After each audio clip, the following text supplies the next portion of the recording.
Hey, what's up, family? I'm Rachel, and I am one half of Two Crazy Ketos. So it's a brand new year, 2019. It sounds completely made up to me. It's going to take me 6 months to remember that it's 2019, but it's okay. I don't really ever hardly write a check, so that was always the big thing for me. I would always write the wrong year on a check. So, hey, we're good. It's 2019. So I finally took Caleb back to school. It's January 8th. It's a Tuesday. I think it was the longest break in Christmas history. Probably not for him, but it just seemed like a really long break this year. I will be super impressed with him if he's still able to hold a pencil properly, but it's all good. So it's 2019, and I thought, what's something that we could do differently as far as Two Crazy Ketos this year? And I thought one thing that might be fun is to, at least every once in a while, I could commit to doing some vlogging and just share some of the things that I do on my personal keto journey. Because it's not just about changing up your food, it's about changing your entire mindset. You know, I didn't just get fat by eating a bunch of extra food. There was a lot more to it. There were the thoughts I was thinking. It was my approach to food. My whole relationship with food was really pretty warped and negative. I celebrated everything with food. I mourned everything with food. And I thought, I need to share some of the things that I have replaced food with in my life, because it's something that I'm constantly doing, because you can't just take something that was such a big integral part of your life, that was rooted in so many areas of your life, and just replace it with nothing. That's like super unhealthy, and it's going to lead to you being really depressed. So it's not just going to be a matter of you changing out your food habits. It's going to be a change in your thinking habits, in your activity habits, just your time management habits are going to change with the keto lifestyle. And that is such a good thing. Like, I have so much more time for really positive stuff, and I'm enjoying the journey, and I want you to enjoy your journey too. So I'm just going to share a couple of things that I've started incorporating into my life most recently. One of them is drinking more water. I think we have completely established that I am a coffee drinker. I don't think that there is a Two Crazy Ketos video that we have made that I am not drinking coffee in, because I love coffee.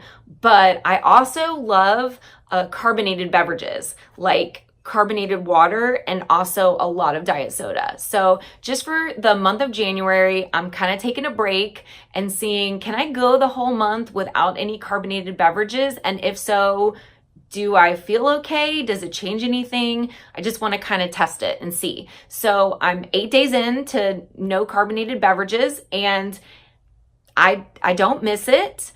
I just reach for water when I'm thirsty instead of reaching for a soda or reaching for a bubbly or any other carbonated beverage. So I don't feel good or bad about it.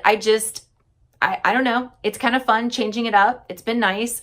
I like cold water. I'm finding the colder the better. So I like to keep my water in the cold side of the refrigerator. So I'm enjoying that. So maybe incorporate some more water into your daily life. Switch it up. See how you like it.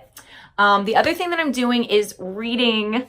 I hate to say this because I love writing, but I have not been a very diligent reader.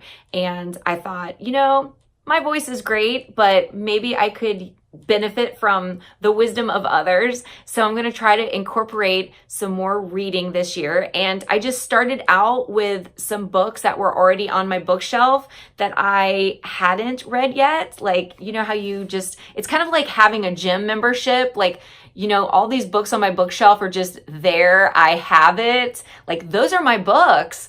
I'm not reading them, just like I wouldn't be going to the gym, but those are my books and they're there. So I'm actually trying to read some of those books. So a couple of the books that I had were Joyce Meyer books. I absolutely love her. I think she's so wise, so brave, really plugged into what women go through, and just really able to articulate some of the struggles that we all have And so I've been reading a couple of her books. I started in December reading. I sort of, as soon as I have an idea, I need to kind of like go ahead and just implement it. If I wait and plan to do something later, that day never comes. So I really rarely do anything starting January 1st as like a New Year's resolution. I need to just start it as soon as I think of it. So it was like mid-December, I decided to start reading more. So I started with Joyce Meyer's Let God Fight Your Battles.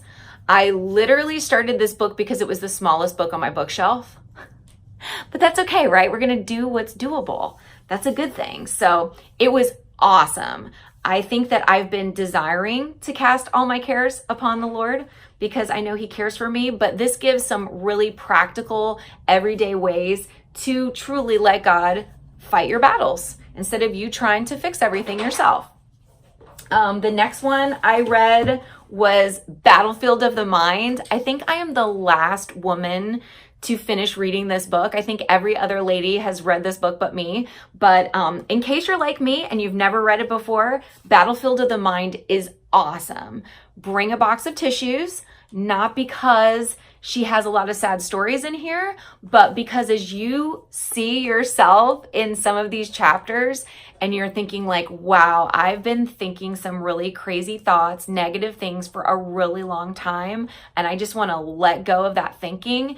It's the tears are going to pour, but they're going to be really, it's going to be a good, healthy cry, and it's going to enable you to walk away from some really negative thinking. And I truly believe that a lot of the negative thoughts that I was holding on to in my life really, really led to my unhealthy relationship with eating. So this was a great book. I absolutely loved it. She's really known for that book, honestly. Battlefield of the Mind by Joyce Meyer. And so the book I'm reading right now is Seize the Day. And I'm going to probably switch out authors after this. I mean, 3 books in. I'm loving it. I have some other Joyce Meyer books that I haven't read yet, but they're beautiful, beautiful and pristine on my bookshelf, doing no one any help. I will get to them this year. That's my pact with myself. But right now I'm reading Seize the Day. It's just giving me some really good insight on living on purpose and making every day count. And today's chapter was about time management. And I found that there are a couple of things that I let sneak into my life that I haven't budgeted for time-wise. So for instance, I love like cat videos and dog videos, and I can lose an hour or two like very easily just watching dogs surf. And it's great. I love dog surfing videos, but I want to make sure that if I'm watching dog surfing videos, it's because I plan to watch dog surfing videos and not because I just sort of let social media, roll over me and take control of my day when I really wanted to be working on something else. So I'm excited about the books that I've been reading, and I hope that it's a blessing to you too. And you don't have to read Joyce Meyer books, read anything. I think it's just, you feel really accomplished, when you take that time for yourself to do something healthy like read a book. So I hope you have a great day, and we'll see you later. Bye.